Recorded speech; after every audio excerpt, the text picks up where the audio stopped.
All right, Okay. we're starting. Okay. All right. We're just going to start talking about you. Who are you? You're Lynn, right? Lynn. Where are you from? Originally, Originally. The accent doesn't give it away. I'm from Massachusetts Okay. When did you move here? in 2010. All right. Was your family from Massachusetts? Is that where you Yes. grew up? Yes, I grew up in Massachusetts. Do you have brothers or sisters? I have one sister. She's still alive? Yes, Where does she live? Massachusetts. She stayed there, you moved here. Mm-hmm. What brought you here? My husband's parents Okay. live here. And so my parents had passed already, and so I kind of suggested that maybe my husband would like to move down here and be with his parents as they were getting older. How old were you when you made that move? Um, Approximately. 48. Okay. Do you have kids? Yes. Tell me about them. Well, I have 3 children, and my husband had 3 children. Okay. I have a daughter who currently lives in California with her husband and 2 boys. You were recently there to visit, I was. It was great. being grandma. Yes. Good. I got to stay there for like 6 weeks because I didn't have to worry about going to work. Awesome. It was great.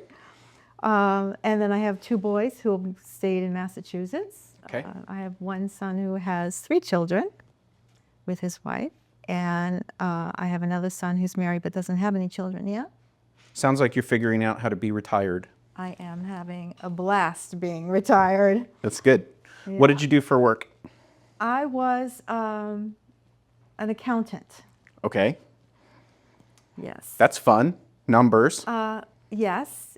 Yes. Lots of numbers. I loved my work. Good. But it could be stressful. Yeah. And very often was stressful. I was in a supervisory position. So I had 5 accountants under me. So it Got a was little always stressful. a lot stressful. Tell me how we met. Remind me. I went to a seminar Okay. up in Vero Beach for Social Security and retirement because I wanted to know more about the Social Security part of things as it relates to my retirement. My husband passed 4 years after we got here. Okay. So in 2014, I was in my early 50s, and Not too long after you moved here. not too long. Yeah. Okay. So 4 years after we moved here, I was a widow.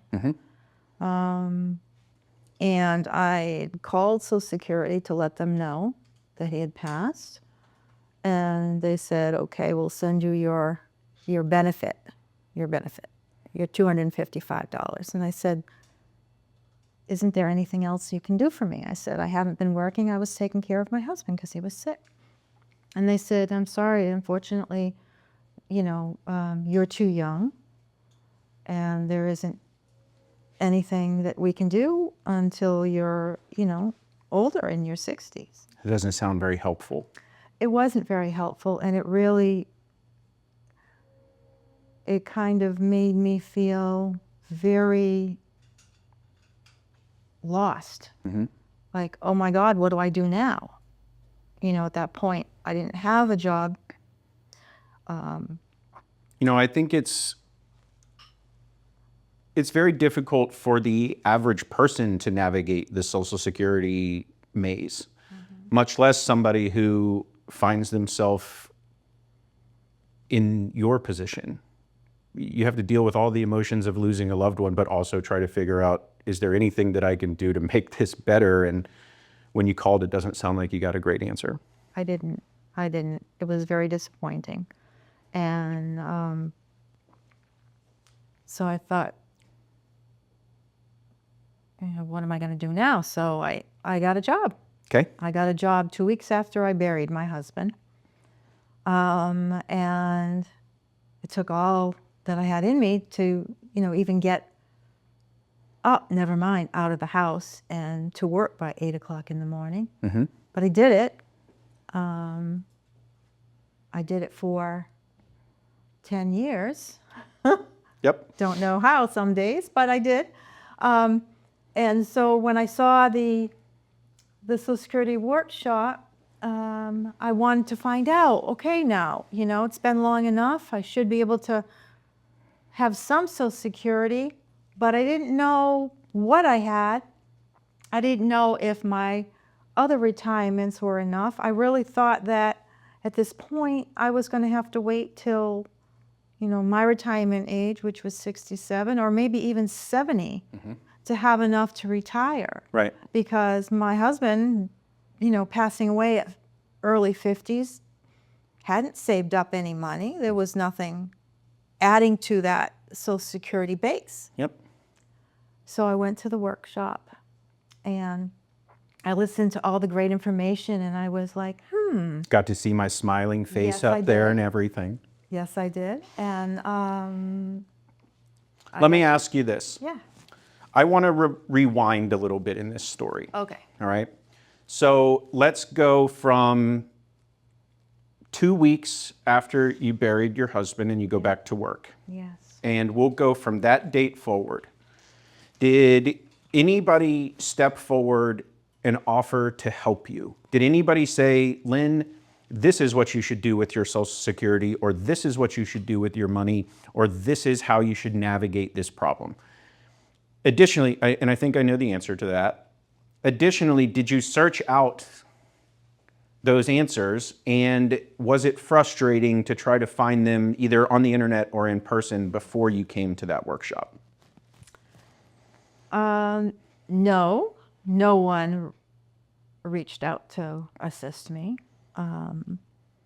There was no offers of help from anyone, anywhere.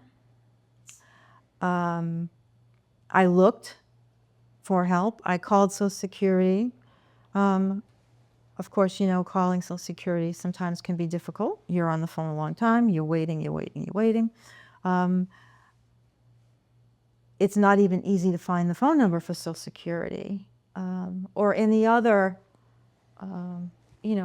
financial assistance out there. I was scrolling on Facebook when I saw your workshop, Yep. and that it was easy. It was right there in front of me. Sure. So I've found that people that are searching out this information are really having a hard time because you can find one answer, but then you can also easily find a conflicting answer on a different page, and there's not, at least in my experience, a very easy, centralized, reputable source that you can go to, not even the Social Security Administration, to get some of these answers. absolutely.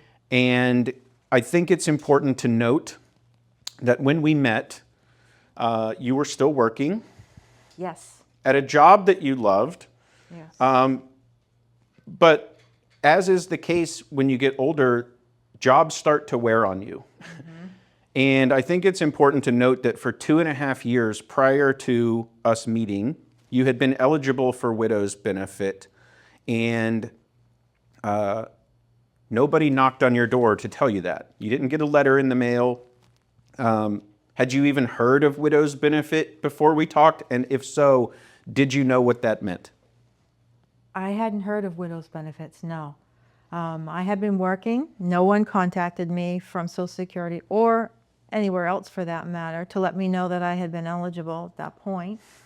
They were nice enough to send you the $255 Yes, at the but time, that but was then the end nothing, of no it. follow-up. No Yeah. follow-ups. I had been working and I loved my job, but yes, you're right, it was getting stressful. I was having a lot of migraines, a lot of stress headaches, and when I went to your workshop, I had a lot of great information that I couldn't find anywhere else. I think it's maybe an important note here just to remind people that you worked as an accountant with numbers and in and around money all the time. All the time. And even you, this is a topic that had eluded you even though you were A, entitled to it, and B, probably surrounded by it a lot of times.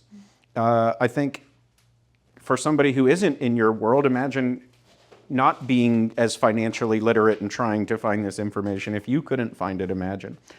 Did you reach out to any other financial professionals or anybody else did you ask this or questions? Did you ask questions to anybody else about your Social Security benefit? Or did you feel like when you talked to them shortly after your husband passed that, well, this is just, here's my $255 and there's not really anything else for me, so I'll just put my head down and go for it?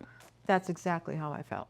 I felt as though the $255 was all that I was allowed, and that I would have to wait for my Social Security to kick in when I became of age.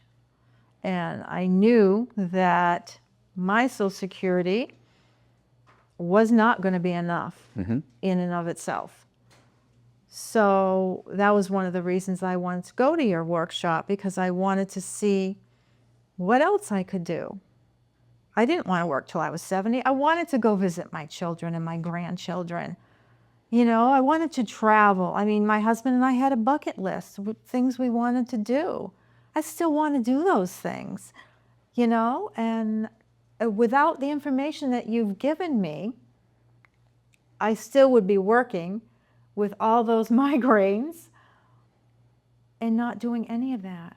And my guess is that you probably didn't want to become a financial professional and dig in and have to learn all of these rules, because the way that you describe it, it sounds like that was probably your only option. There wasn't somebody trying to help you. There weren't a lot of people actively saying, Lynn, let me help you with this, or here, let me offer up this information. And you didn't find a lot of reputable places to find it on the internet or in person. Being in accounting and being near retirement, I don't think you probably wanted to learn a whole new job and a whole new skill set and teach yourself about Social Security. No. But it seems like that's the only way that people can educate themselves, if they can even find that information. You have to almost become a financial professional to understand how this system works. You do. You really do, because it's so specific. You know, it's a whole world within itself. There's accounting, but this is not just accounting. Sure. This is a whole specific area of accounting. It sure is. And so, Yeah. all right, you came to the workshop. I came to the workshop. You heard me, very exciting 45 minutes. We talked about Social Security. At the end, there was a standing ovation, I think I remember. No, that's not true. I was impressed. Social let's Security's just boring, say. all right? But we make the best of it. We try to have a good time. At the end of that workshop, tell me your feelings. At the end of that workshop, what was your experience? At the end of the workshop, I had hope. Okay. I had hope that you would be able to help me figure things out. We talked about widow's benefit in that workshop. We did. Albeit very briefly. But we found a topic that was unique to you, that you needed assistance with.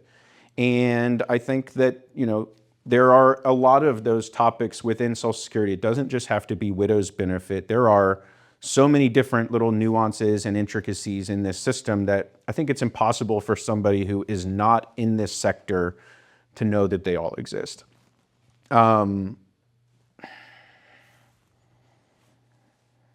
Okay, after that workshop, we meet here for the first time. Yes. And I know my side of that experience, and I'm going to talk about it in a minute. I want you to talk about that first, or maybe our initial couple meetings, where we were discussing what was available to you and the world that maybe you didn't even know existed for 2.5 years that you'd been going to work, and that widow's benefit had just been sitting there. I want you to talk about what that feeling was like in that initial, or those initial meetings that you and I had before you realized who we were and we became more personal. Tell me about that, or those initial meetings. Initially, I was a little apprehensive and a little nervous at what you were going to tell me. Sure. That can be scary. It's very scary because you, in a way, held my future in your hands. You had the knowledge to tell me what I needed to do and how I needed to do it in order to accomplish my goals. So, yeah, I was nervous about it. And it took a few times of you listening to me be, what's your concern? Listening to my concerns and my fears, for me to really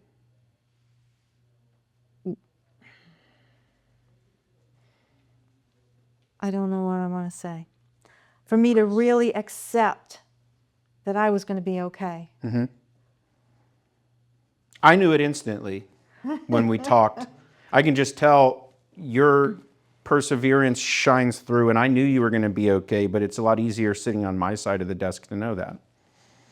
Yeah, sure. I mean, with everything I had been through, losing my husband so young, you wonder if you have enough in you to keep going. Yeah.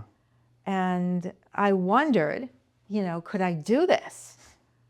This one more thing, just one more thing. And when you told me I would be okay and I could do this, I could retire with what I had saved and what my widow's benefit would be, it was like someone took a weight off my chest. Mm-hmm. A weight of worry and a weight of stress. Sure.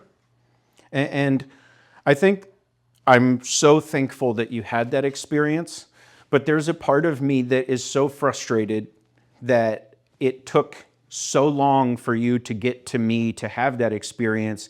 I wish that that we could rewind time and go back and have the discussion that we had earlier. And I think that's a part of the reason that I felt so strongly about making this content, is that I think that with your story, we can curb this or get ahead of it for a lot of people that are in your situation as well. So I'm very thankful that you're here. But I think it's kind of a shame that you had to wonder what was going to happen before you just happened to stumble into my workshop. I think that it's kind of disgraceful that we have somebody who is in your shoes that is so uncertain about their future that they are literally killing themselves at work, getting migraines, and feeling the stress that you were having. And from my perspective on those first meetings, that's all I could hear you say. I didn't hear anything else that you said, if I'm being honest. And all I heard was, I love what I do.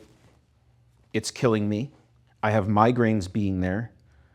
I feel sorry for wanting to leave, but I don't think I can do it anymore. And all I had to do was listen to you. You told me that you were ready.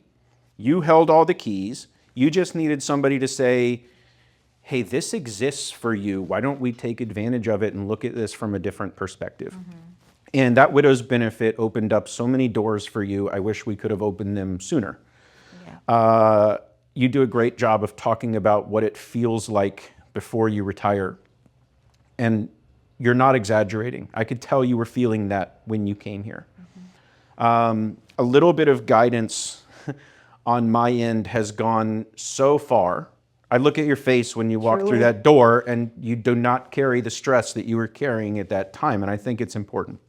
I want to rewind again. I'm going to take you to when you were 48, mm-hmm. and you were deciding with your husband to move to Florida. Mm-hmm. Now, being an accountant, or in accounting, I don't know the answer to this. This is going to come as a surprise to me. How much were you involved with your personal finances as a couple before your husband got sick? 100%. Okay. When before he was sick, mm-hmm. and you all had the combined goal to get to retirement together. Yes. When he became sick, that goal obviously got shattered. And when he passed away, the goal changes. And now we've got to get you to retirement. Now, he did a great job of getting you to that point. And you guys did a great job of getting to that point. But what I want to talk about is the feeling of you wake up after he's gone and you've got what you've saved together, but you knew that wasn't enough, right? Right. So you went back to work, you put your nose down, and you more than put away what you needed for retirement. That takes incredible determination. And I think it speaks to why you weren't feeling so great when you came in here, because it had to be all that you had thought about for 10 years prior. Tell me what it felt like that 10 years trying to save money by yourself, not knowing what the end goal was. Because that has to be very, very hard to do. It's like floating in the ocean. Maybe you have a life jacket on, but you don't know when the boat is coming to rescue you. Exactly. I find that there are so many people in your scenario that maybe they don't have enough money to have a financial advisor, or they don't feel like it, but they've got assets, but they don't feel like enough to have somebody help them. What did that feel like for that 10 years floating in that ocean? Talk to me about that before we put a plan on paper. What was that 10 years like? It was like taking one day at a time and not looking forward. It was just, if you can just get through this one day, you can worry about tomorrow. Just get through this one day, Lynn, one day at a time. Because I didn't know what the next day was going to bring. I didn't know if I could get up in the morning. So that's what I did. I took one day at a time. And I just worked, and I worked my way up to being a supervisor. So I started working in the department with a bunch of other accountants. I had a supervisor, and they retired, and I took their position. And then I had a whole staff under me, and I just started to impart what I learned upon them and put all my effort into teaching them everything that I knew. And that was my focus. So I'd go in every day, and I would just take that one day and focus on trying to teach them everything I knew and working with them and doing my work. Because I didn't know how many of these days there were going to be before I could actually retire. And to look ahead at possibly 10 years or 20 years, to me was just overwhelming. That's a big mountain to climb. And I couldn't do it. Yeah. Because it was depressing. So instead, I just focused on that day. And you'd already been through, very shortly before that, you'd already been through the worst thing imaginable.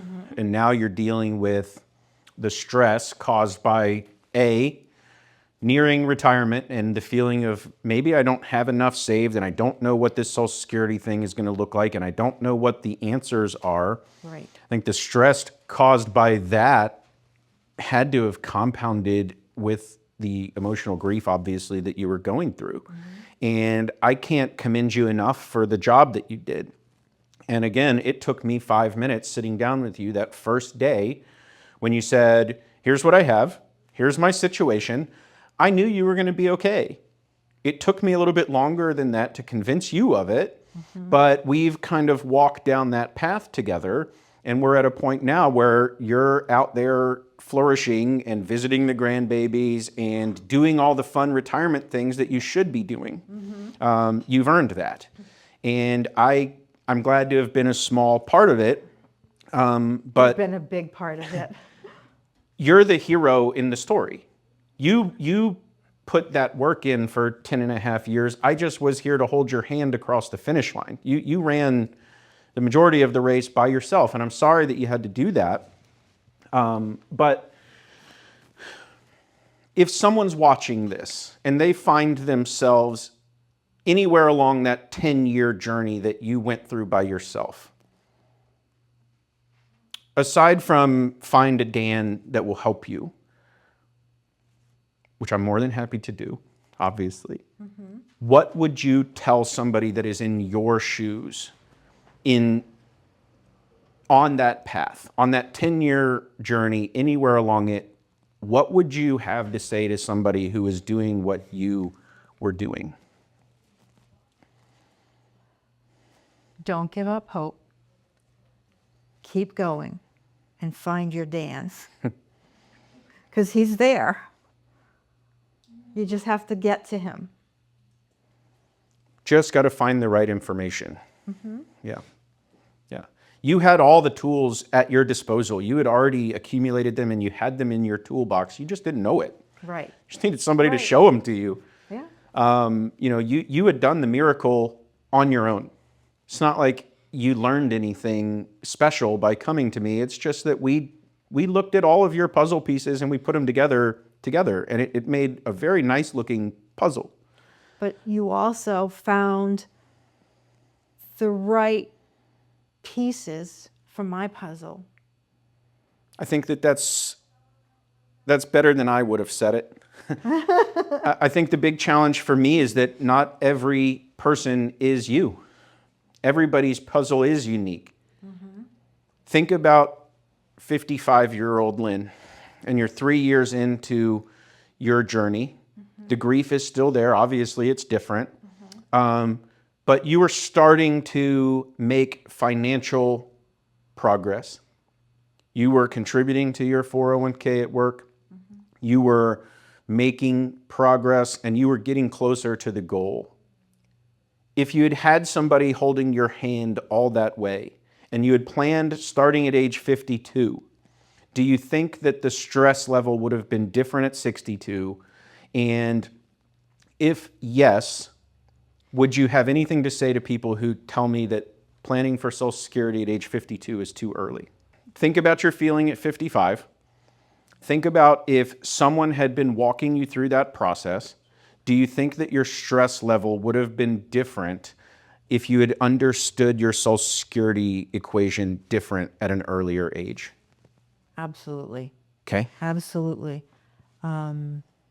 Because part of my stress level was not knowing.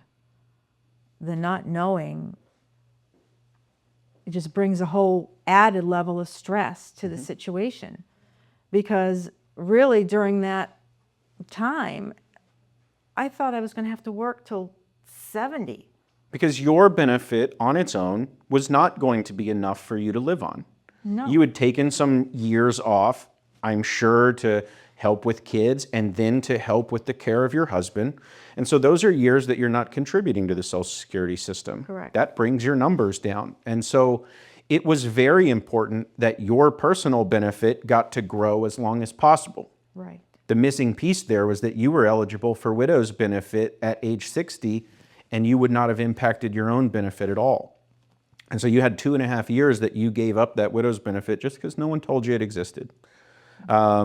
That's disheartening for me, but also I'm hopeful that we can change that moving forward. Let's see what Claire's typing here. Oh, here we go.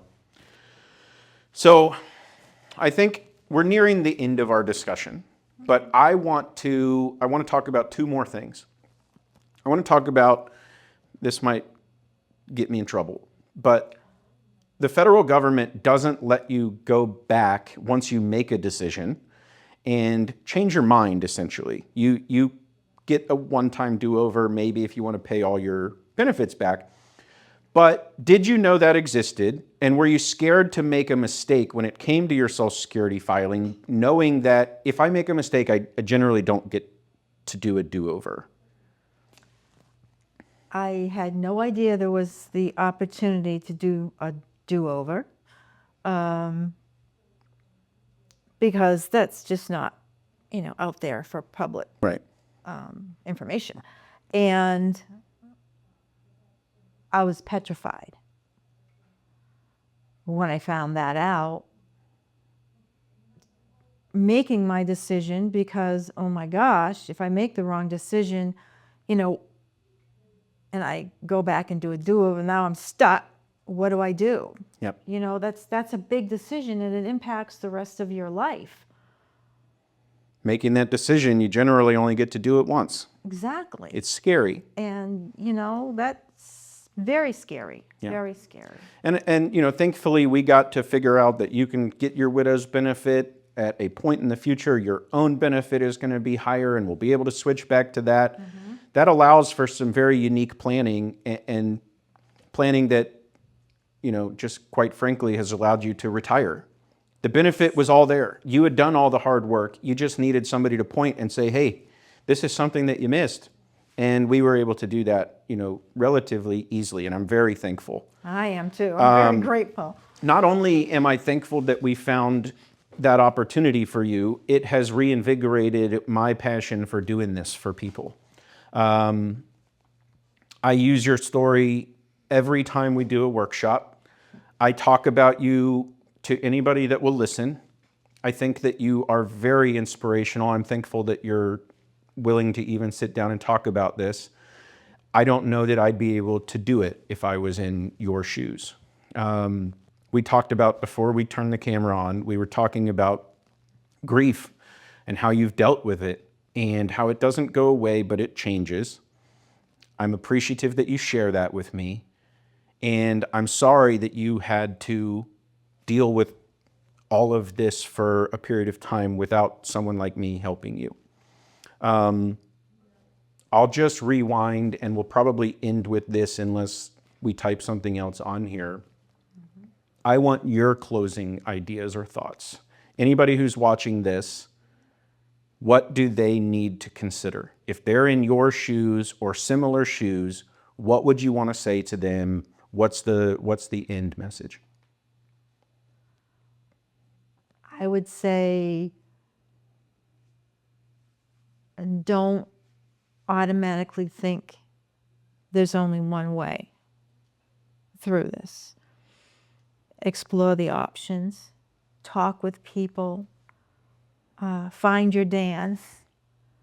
Don't try to do it alone, because even if you're an accountant, you're not a Social Security expert.